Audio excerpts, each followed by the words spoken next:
What's up, developers out there? Stefan here from Python Dev, and today I'm going to be starting the Leet Code 75, which is a study plan for those who want to prepare for technical interviews but are uncertain which problems they should focus on.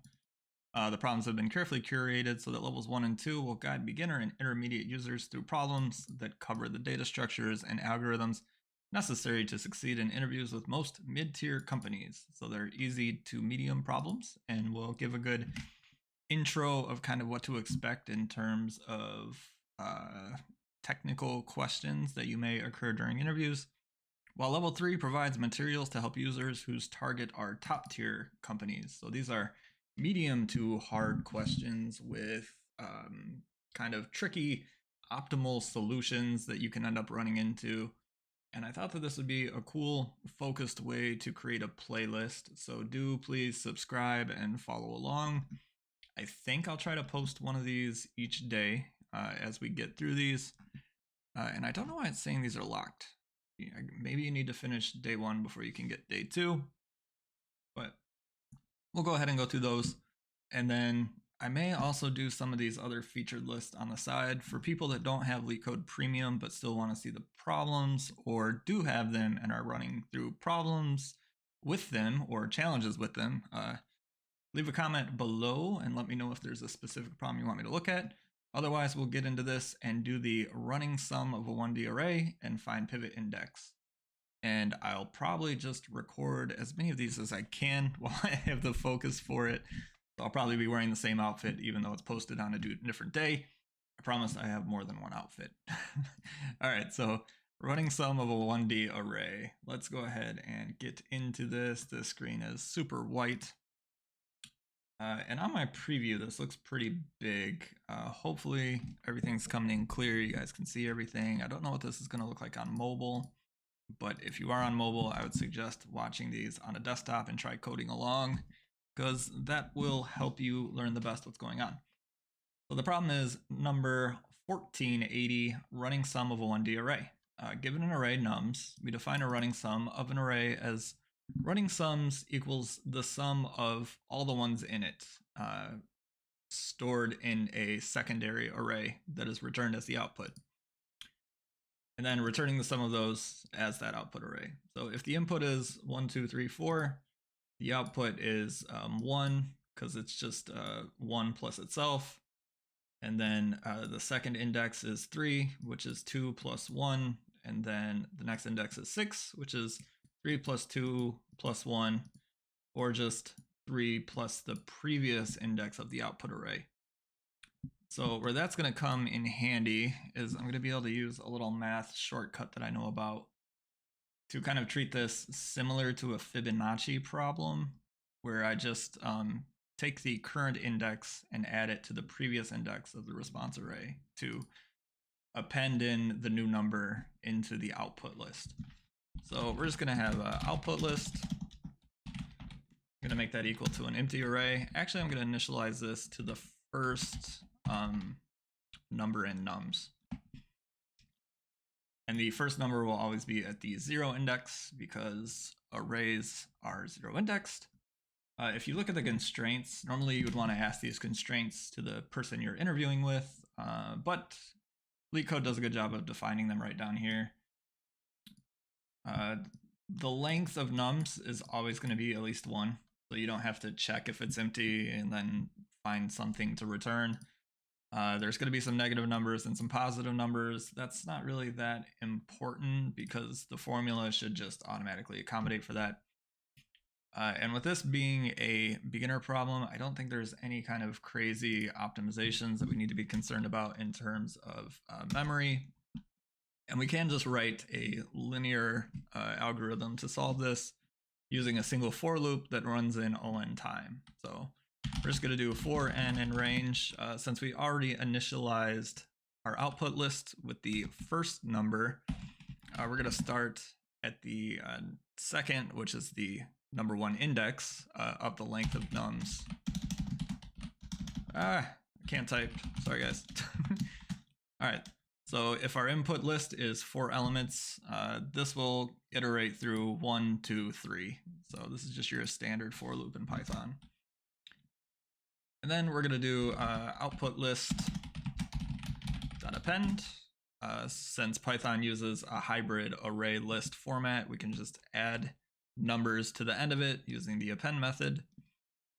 And what do we want to append there? We want to append the current nums and plus the previous number of the output lists, like I discussed when we were reading through the problem. And that's just going to be at n-1. And then we close the append function. This looks that's fine. And then we just return the output list. So with an input, usually it's good to kind of walk through if your input equals, I guess we won't say input, we'll actually just name it nums. And then like discussed about in the problem, on the first iteration, you have output list equals 1. And then you have, your same nums. Nums isn't going to change, but you will be looking at you'll be looking at this index. I guess it's good to say n equals 1 and nums n equals 2. So then on the second iteration, I guess we'll just go like this, because this will denote that. And this would just be 1 plus 2, so then you have n equals 2, and then nums n equals 3. So something like that. We'll kind of step through the logic, verify what you're doing with the person that you're interviewing with. And you could just test this real easily by just passing in a 2-number list and then assert that the output is the 2-number list where, it's just 1 and then n plus 1 plus n, I think, if that makes any sense. Probably not, but you could write a real quick test function just to verify this. And there's not really many edge cases that I can think about given the simplicity of the problem. So let's just run the code. You can see accepted. Our output is the 13610 as expected. Given that this is just on time, we shouldn't run into any runtime concerns when we run this on the full list. So let's just go ahead and submit it. And we see success. Gives you some recommended problems based on these. We won't immediately look through this since I want to go through the study plan directly. But the maximum candies you can get from boxes, that does look cool. I do plan on doing some more hard problems on this channel, so let me know if that seems interesting. Next problem is find pivot index, which seems to have an acceptance of 53.3. So there might be something tricky, even though it's an easy problem. Let's go ahead and look at this. Again, that looks fine. Let's just read through what the requirements are. Given an array of integers nums, calculate the pivot index of this array. The pivot index is the index where the sum of all the numbers strictly to the left of the index is equal to the sum of all the numbers strictly to the index's right. If the index is on the left edge of the array, then the left sum is 0 because there are no elements to the left. This also applies to the right edge of the array. So what does that mean?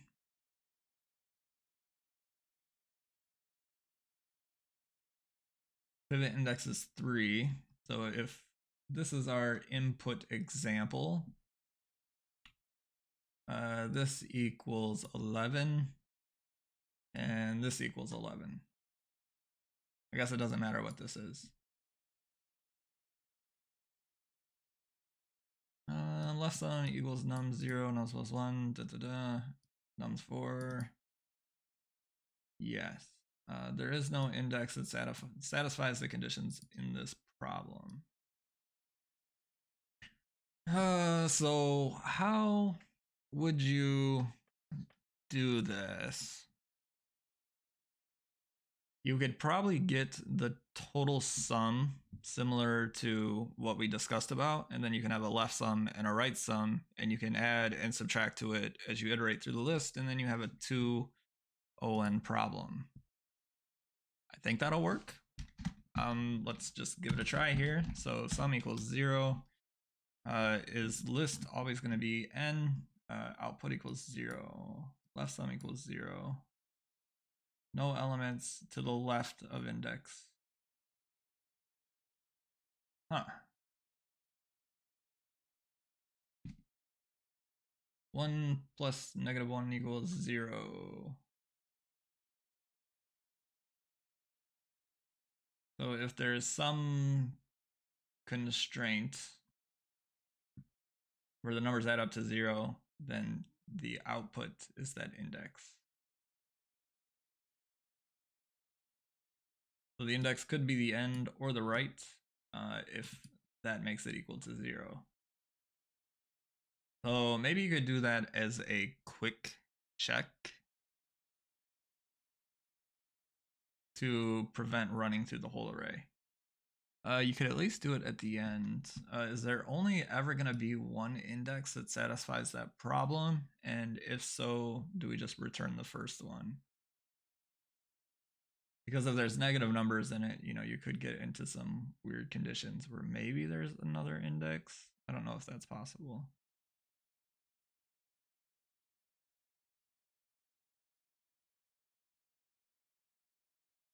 I feel like it could be, but I don't want to think about it too much. So just you could use built-in Python functions. I think there's a sum function.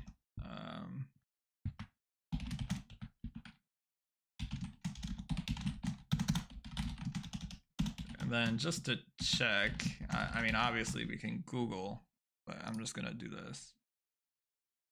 All right, so sum is a built-in Python function that lets you do this. No, do we need? Yes, we need the index. For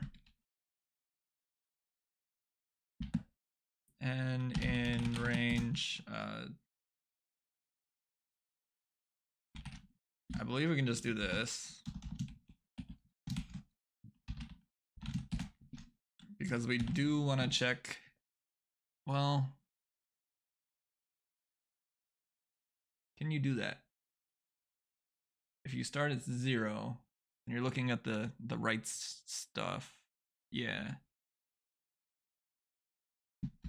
Maybe that's fine. Maybe we can just initialize this to left equals 0, right equals in sum.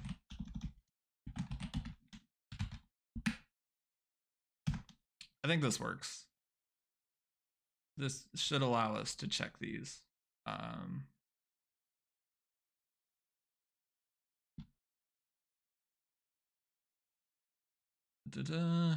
right, new sum equals in sum minus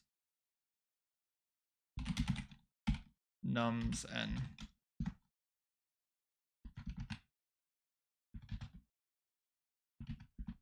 Then when do we want to add the left value onto it? If, or would it be right? I think we just call this right equals in sum minus nums n. If left equals y right, return n. We don't need an else because it's going to fall through. And then we just do left equals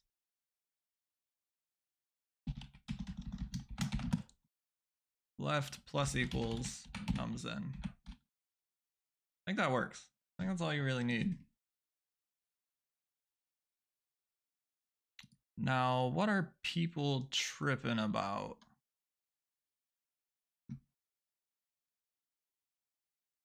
Do you get to a spot where, yeah, maybe they fail on the right condition check. Output 5, expected 3.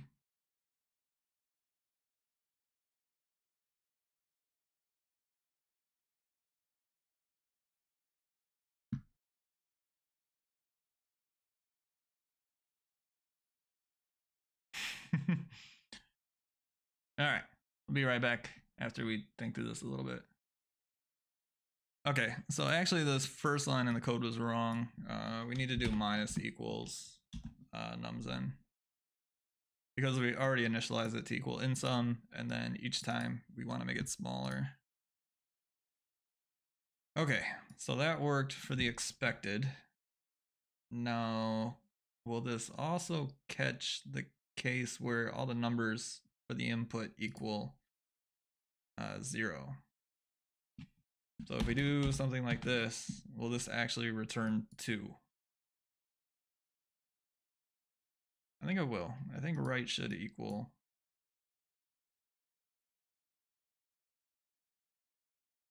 I don't think it will. Okay, it did. Is that always true? Or did we just happen to pick the right number? Okay, our algorithm just adjusted for that case where right equals 0 and left and them both equaled. And is there always a case? No, there's not always a case. So if we get through our for loop and we don't ever see anything, then I think we just return -1. So if our test case is 1, 0, 300, that should return -1, which is what is expected. And that seems like this solves the cases here. Let's go ahead and clean up some of these empty lines that we don't need. Clear the white spaces that the CR tool will probably get mad about. And let's submit it. All right, success through all of the test cases. The runtimes and the memory uses aren't worth going into too much detail because the Python interpreter that LeetCode uses sometimes is junk. But either way, we are using a little bit of extra memory for these 3 variables. It's not much. It's constant. And then we are just doing a on loop here. And I don't think there's much else we can do better. So we're going to consider that the optimal solution. And let's see if we can refresh this page and have it show that we did it. All right, so completed, and we actually can't start day 2 until tomorrow. So I guess I will have to commit to making these videos every day. I hope you guys were able to learn a little bit of working with for loops and dealing with prefixes and sums and all that fun stuff. So, all right, see you guys. Bye.